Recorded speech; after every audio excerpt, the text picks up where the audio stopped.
Hi, it's me again with Corel Draw Tips and Tricks. And somebody sent me this through email, asked how you could do this. I've done it. I've done probably a video like this before. Pretty easy. There's probably another way to do this, but if you have, just make a line and then, move it down evenly. Now, for this to work, you need to hold down the Shift key and grab the second line, and then go up to Object or Control G to group it together. And then when you select it all, you can use multiple things, but just back minus front will give you, and it takes out those lines. Now, I'm going to use the exact colors because I actually copied them off of, let me go and get my black box over here too. And you could do this with the Smart Fill tool. The hardest one is the white because you can't see all the white. So if we, you know what, we'll just go ahead and make it, I didn't mean to do that.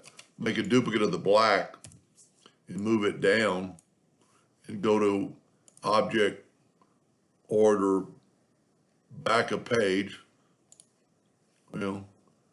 Object, Order, Front of Page on that. Well, you can't see it because it's black. Tell you what, we'll make it yellow. So now we can see it. Now take your Smart Fill tool. I've already on that red. So we're going to make the bottom red. And the reason I went ahead and put the black in, because if you do the white against the white background, you can't see everything. So we'll do the white next. Just go back to your eyedropper and take a sample of the white and then fill in the white.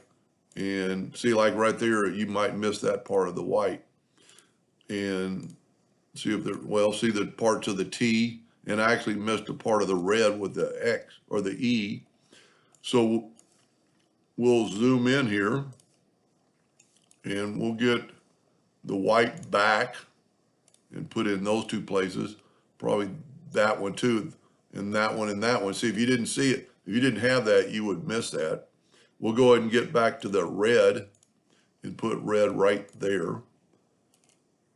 I think we got, well, I missed a white right there. So you can just pick white and fill that in. Now, go back to the Smart Fill tool and we'll get, let's see what color I used, green, kind of an off green. So I'm going to use the eyedropper tool to take a sample of that and then just start filling in the greens. Now, it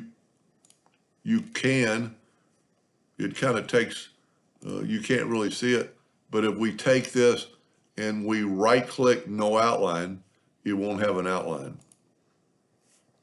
So there you have it. And it doesn't matter if this is on a, blue shirt, black's going to look the best with the colors we picked. Anyway, I hope that answered his question, and thank you for watching.